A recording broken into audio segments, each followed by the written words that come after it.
नमस्कार, आप सबका स्वागत है एस्ट्रो जर्नी या डिवाइन वॉइस पर। आज की इस चर्चा में हमारा चर्चा का विषय रहेगा कि जब 11th का लॉर्ड एट्थ हाउस या 12th हाउस में होता है तो उसके क्या रिजल्ट मिलते हैं, राइट। और ठीक है। इसी के साथ हमारा जो एक्वेरियस का डिटेलिंग चल रहा है फ्रॉम लास्ट काफ़ी लेक्चर से, वो मतलब हमारा एंड अप हो जाएगा।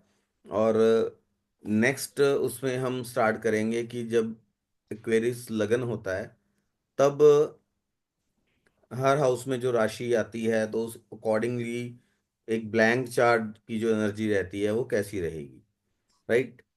जी सर।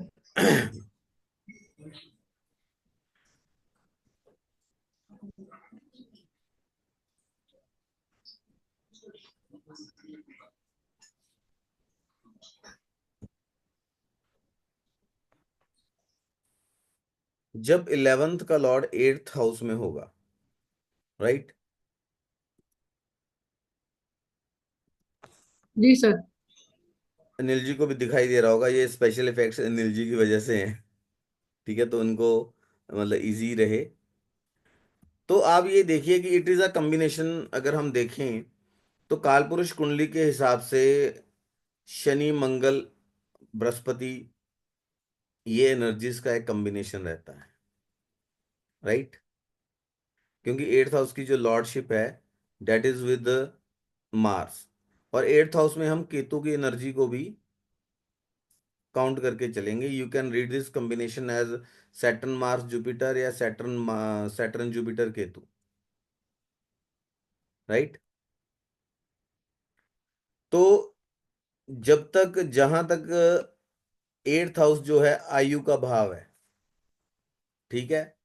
यहां पे अगर हम देखें तो लॉन्जिविटी जो है, अगर 11th का लॉर्ड 8th में आता है और उस पे कोई भी मैलेफिक इफेक्ट नहीं है, ठीक है, तो लॉन्जिविटी को वो काफी अच्छा कर देता है।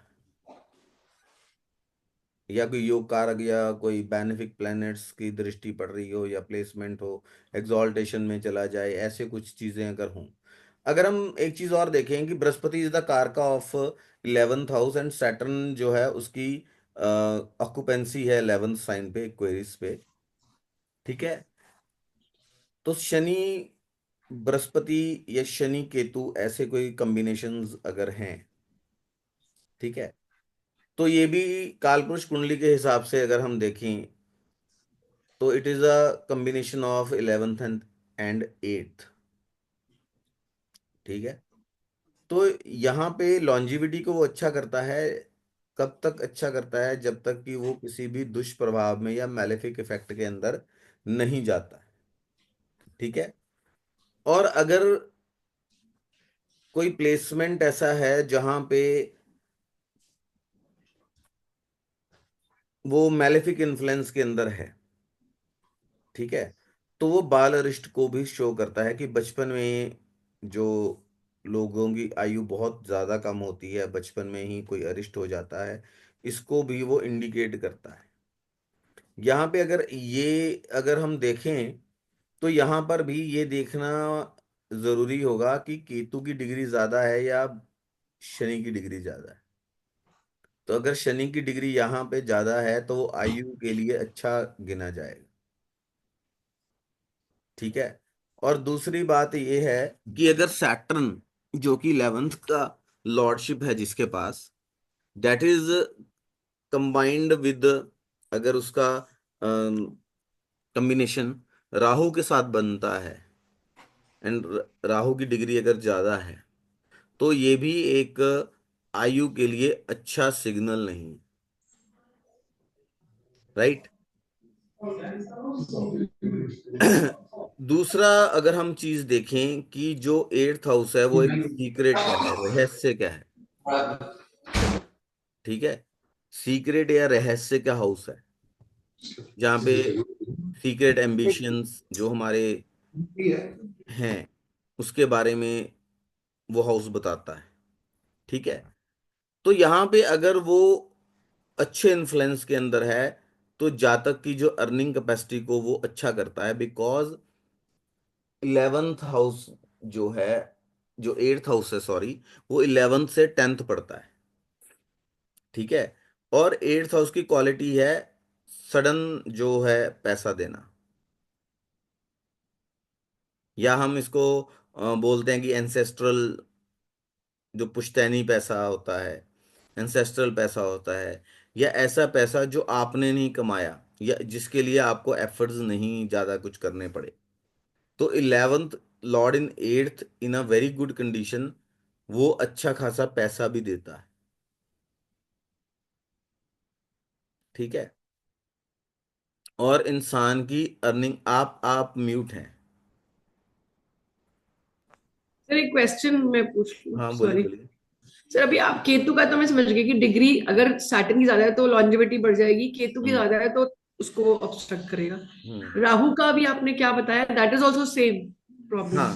That is also same, but Shani ठीक। राहु कॉम्बिनेशन 8th हाउस में, that is not good in any aspect. Health issues देता है अच्छे खासे। ठीक है। और साथ ही अगर हम देखें, वेयर आई वॉज, हाँ सी, हम बात कर रहे थे कि 11th का लॉर्ड जो है अगर 8th के अंदर है ना, तो 8th हाउस जो है वो हमें अगर अच्छी पोजीशन में है, तो 8th हाउस हम्म। सीक्रेट्स को होल्ड करने वाला, हम्म। एंसेस्ट्रल प्रॉपर्टी, पुश्तैनी जायदाद से लाभ मिलने वाला। 8th हाउस ऐसी कोई भी एक्टिविटीज जो कि सीक्रेटली की जाती हैं, या ऐसी कोई भी हम्म। एक्टिविटीज हैं जो हम समाज से छुपा के रखते हैं। ठीक है। तो 11th का अगर वहां पे चला जाना है, तो कहीं ना कहीं वो इंडिकेट करता है कि 8th हाउस की एक्टिविटीज से लाभ, या 8th हाउस की वो उपच स्थान है ना, बढ़ा देता है। तो 8th हाउस एक्टिविटीज को इंक्रीज कर देना है। अगर अच्छे इन्फ्लुएंस में है तो इजी मनी मिलेगी। ठीक है। हम्म। वाइड रिसर्च ओरिएंटेड पर्सन भी हो सकता है। अब जो लोग अच्छा रिसर्च में अच्छा होते हैं उनको पैसा कैसे होता है, मतलब दे लीस्ट थिंक अबाउट मनी, है ना, लेकिन उनको पैसा आता है बिकॉज कि वो रिसर्च कर रहे हैं कुछ। ठीक है। ये चीज है। और लाइफ की जो अचीवमेंट्स हैं और उसकी अर्निंग कैपेसिटी है उसको बढ़ाता है। और जहां तक जो मेरा ये एक मत है कि 11th और 8th का अगर कॉम्बिनेशन अगर है, और वो अच्छे इन्फ्लुएंस के अंदर है, तो वो कहीं ना कहीं पैसे के इजी फ्लो को दिखाएगा। जी ठीक सर। है। लेकिन 8th हाउस की जो एक्टिविटीज हैं, जातक का वहां इन्वॉल्वमेंट भी काफी रहेगा। ठीक है। द पर्सन विल ऑलवेज सेडक्टिवली, जो उसके सेडक्टिव थॉट्स हैं हमेशा उसके माइंड को ऑक्यूपाई करके रखेंगे, because 8th house are secret things.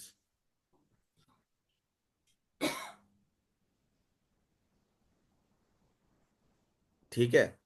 और जी ऐसा सर। जो जातक है ना, जो 11th और 8th का कॉम्बिनेशन है, ऐसा जातक हमेशा अपनी लॉन्जिविटी को बढ़ाने वाली जो चीजें हैं, जैसे कि आयुर्वेदिक मेडिसिन्स नहीं होती जो लॉन्जिविटी को हमेशा यंग रखना, ऐसी चीजें हम्म। होती हैं, उन चीजों का सेवन भी करता है। और शिलाजीत एंड ऑल। लाइक कई लोग होते हैं ना, they are very much interested into, हाँ ये चीज खा लो इससे ना मतलब एजिंग रुक जाती है, लाइफ लॉन्जिविटी बढ़ती हम्म। है ना। ऐसी चीजों की तरफ भी जातक का एक झुकाव रहता है, बिकॉज मैंने आयुर्वेदिक क्यों बोला है, बिकॉज जो कि एशियंट चीजें हैं। जी सर। ठीक है। हाँ, सैटर्न क्योंकि है, बिकॉज एंशियंट को भी केतु तो का इन्फ्लुएंस भी 8th में हम मानते हैं ना। केतु का भी हो गया, हाँ। ठीक है। हम्म। ऐसा सडन गेन्स होते हैं, और क्योंकि ये 5th से 4th हाउस है, तो स्पेकुलेटिव टेंडेंसीज भी रहती हैं, और अगर अच्छे इन्फ्लुएंस के अंदर हैं तो स्पेकुलेशन से अच्छा पैसा भी जातक कमाता है। ठीक है। और 8th हाउस जो है एस्पेक्ट करता है 2nd हाउस को, राइट। जी। जी। कंजूस भी बनाएगा। ओके। ठीक है। ऐसे जातक के साथ हाथ, अगर यहाँ पे मैलेफिक इन्फ्लुएंस आता है, ऐसे जातक के साथ हादसे होते हैं। ठीक है ना, सडनली कोई हेल्थ सफरिंग हो जाना। ठीक है। ऐसे लोगों को, ऐसे ठगने वाले जो ऊपर से लोग अच्छे दिखते हैं लेकिन अंदर ही अंदर उनको ठग लेते हैं, चीटिंग कर लेते हैं, ऐसे लोग मिलेंगे। ठीक है। लेकिन अगर ऐसे जिसका 11th और 8th का कॉम्बिनेशन है, तो ऐसे लोग जो होते हैं वो ब्लैक मनी भी बहुत रखते हैं अगर वो सही इन्फ्लुएंस में है, क्योंकि उनके पास अंडरग्राउंड पैसा है। राइट। या अगर वो जॉब वगैरह कर रहे हैं, किसी गवर्नमेंट जॉब वगैरह में हैं, तो they are always interested in to making money out of bribe. Tax से जी। पैसा बचाना, टैक्स चोरी करना, टैक्स हम्म। मैनिपुलेशंस करना, रिश्वत से पैसा कमा लेना, या या अगर दे आर इनटू किसी फाइनेंशियल इंस्टीट्यूशन में हैं, जैसे सीए वगैरह हैं, they can help out people कि हाँ पैसा कैसे बचाएं, या दूसरों की ब्लैक मनी को कैसे वो एडजस्ट करना है। ठीक है सर। ठीक है। 11th लॉर्ड अगर मैलेफिक नक्षत्र में हो तो ऐसा इंसान एक भिखमंगे की जिंदगी जीता है। राइट। पैसे, इन जो पैसे का फ्लो है वो स्क्यूज हो जाता है।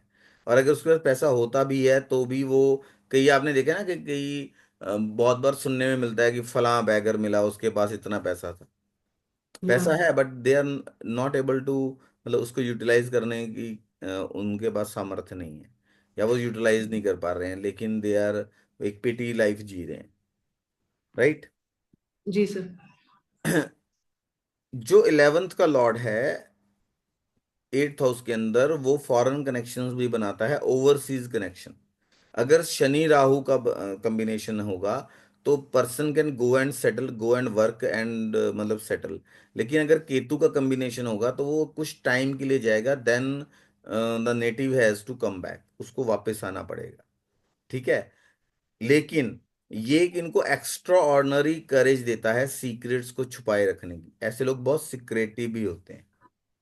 अब आप देखिए, किसी के पास 2 नंबर का पैसा हो तो वो लोगों को ढंढोरा पीट के थोड़ा बिटा बताता है कि मेरे पास पैसा है 2 नंबर का, है ना। वो तो ऐसे हम्म। प्रिटेंड करेगा ना कि मैं तो बहुत ऑर्डिनरी हूँ। लेकिन वो तो हम्म। तभी पता लगता है जब इनकम टैक्स वाले दरवाजे पे आ जाते हैं, फिर न्यूज ही आती है कि 10 किलो सोना ये वो मिल। राइट। जी सर। है ना। हम्म। और ऐसे लोग जो हैं वो सीक्रेट सर्विसेज में कार्य करने वाले भी हो सकते हैं। हम्म। राइट। क्योंकि इनमें सहन शक्ति बहुत होती है। ये पॉइंट मैम आप याद रखना, हम लेटर ऑन जब हमारे कवर होगा हम इसको डिस्कस करेंगे। ठीक है ना, जो सहन ठीक है। शक्ति वाली बात आई है। ठीक है। और ये किसी भी सीक्रेट्स को मतलब होल्ड करके रख सकते हैं, भले ही इनकी लाइफ पे बनाए।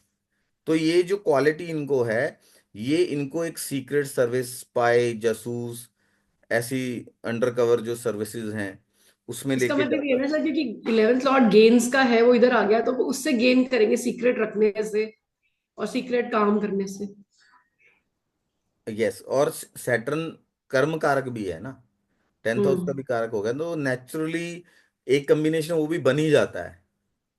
हम्म। बट जब हम एक जर्नलाइज उसमें कहेंगे, क्योंकि लगन चेंज होते जा रहे हैं बार बार। ठीक है। हम्म। तो उसमें जरूरी नहीं है कि आपका 10th और 11th लॉर्ड सेम ही हो। राइट। ठीक है ना। ऐसे जी। लोग फॉरेन एम्बेसडर, सीक्रेट एजेंट्स, ऐसे लोग, ऐसे कार्य करने वाले लोग भी हो सकते हैं। हम्म। राइट। अब हम बात करेंगे कि जब 11th का लॉर्ड 12th हाउस के अंदर होता है तो कैसे जो रिजल्ट्स हैं वो जातक को देखने को मिलते हैं। ठीक है। 11th का लॉर्ड इन 12th हाउस।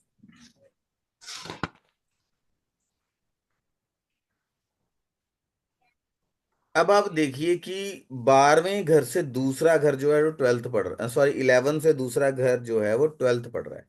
जो 12th हाउस है वो व्यय का घर है। ठीक है। और इसी के साथ जो 11th हाउस है वो 12वें घर से 12वां पढ़ रहा है। ठीक है। तो 11th हाउस हमारी अर्निंग्स है। राइट। तो ऐसा इंसान जो होता है ना, वो, उसको ग्रो करने में बहुत दिक्कत होती है। क्यों? क्योंकि वो अपने फाइनेंसेस और अपने इनकम और एक्सपेंडिचर को जो है वो बैलेंस नहीं कर पाता, जिसकी वजह से उसको लॉसेस होते हैं। जी। राइट? मतलब आमदनी अठन्नी, खर्चा रुपया। ऐसा इंसान बहुत खर्चीले स्वभाव का होता है।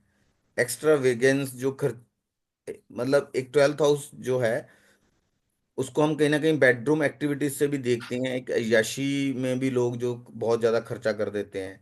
कई लोग होते हैं ना, भी गए, they went to a club और लाखों का बिल आ गया, बाद में देख रहे हैं कि सारे क्रेडिट कार्ड यूज हो गए बिल अदा करने में। ठीक है? मतलब when they are into spending, तो उनको पता ही नहीं है कि कितना खर्च कर दिया। क्यों? कि उन्होंने कोई भी हिसाब किताब नहीं लगाया। Because they are not able to strike a balance between, मतलब उनकी अर्निंग और उनके एक्सपेंडिचर के बीच जो बैलेंस है वो उसको स्ट्राइक नहीं कर पा रहे हैं, वो इम्बैलेंस रहता है। आमदनी कम है, खर्चा ज्यादा कर दिया। राइट? जी सर। ऐसे लोगों को आंखों से संबंधित रोग भी होते हैं, हम्म। स्पेशली जैसे कि जो होता है ना कि रात के समय में कम दिखाई देना, या स्लीपनेसनेस की प्रॉब्लम होना। राइट?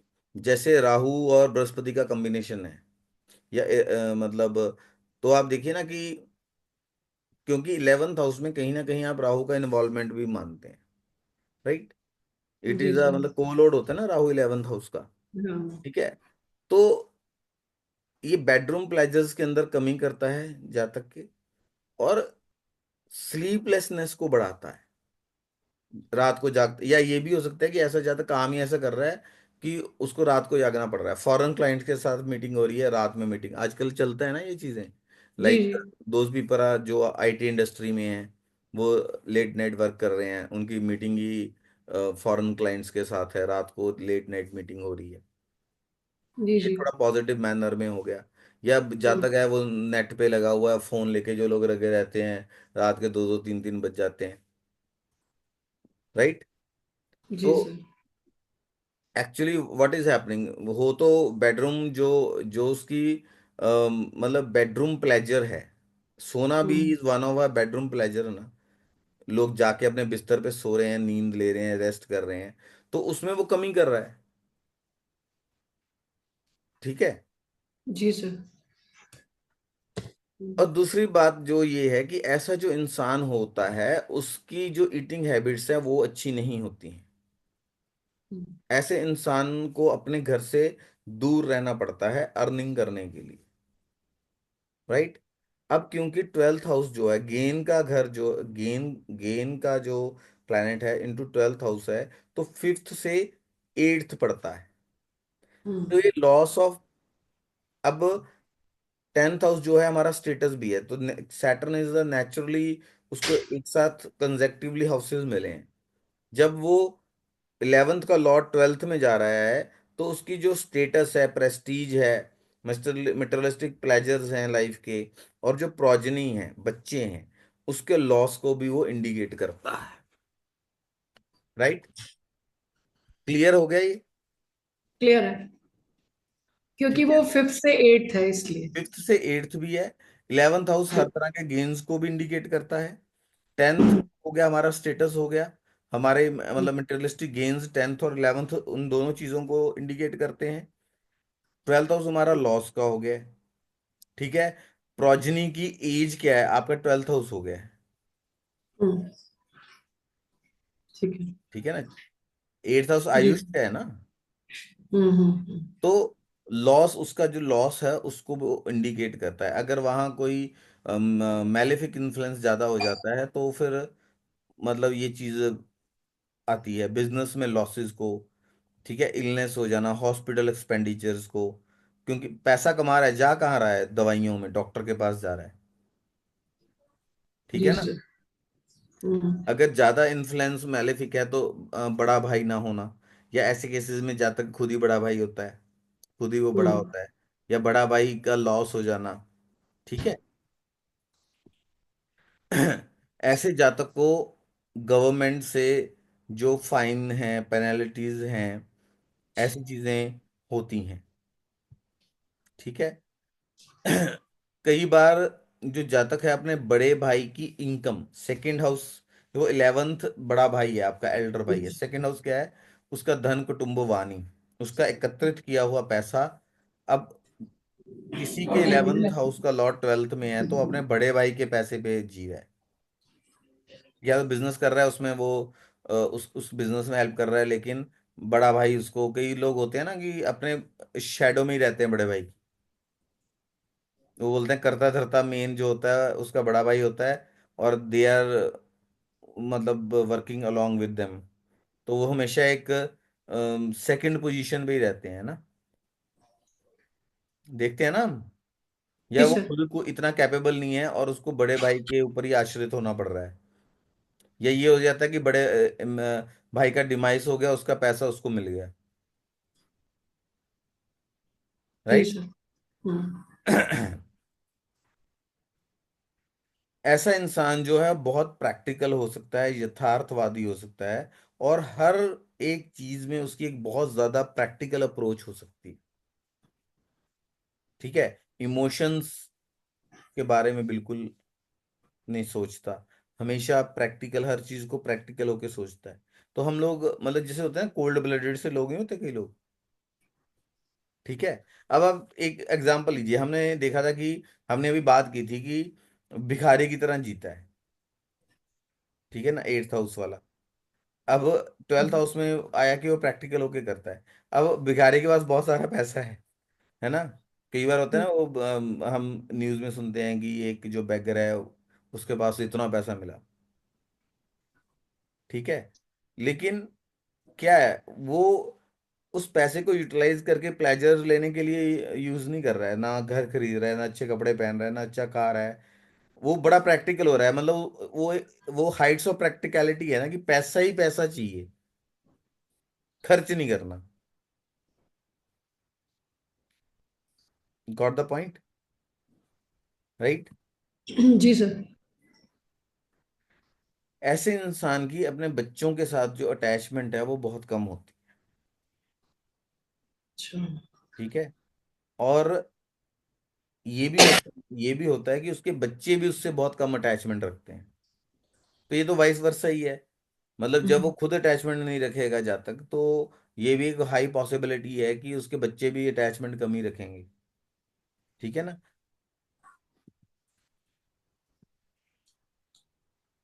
या अगर ऐसा जातक जो है बिजनेस कर रहा है, तो ये फॉरेन कोलैबोरेशंस के साथ या फॉरेन के साथ मिलके कोई एंटरप्रेन्योरशिप करना, जिसमें कि फॉरेन मनी इन्वॉल्व हो, फॉरेन से पैसा कमा रहा है, ठीक है, फॉरेन की किसी कंपनी के साथ कोलैबोरेट कर रहा है, उसकी कंपनी माल बना रही है, बेच फॉरेन में रही है, पूरा एक्सपोर्ट कर रही है, डेट इज वेरी गुड।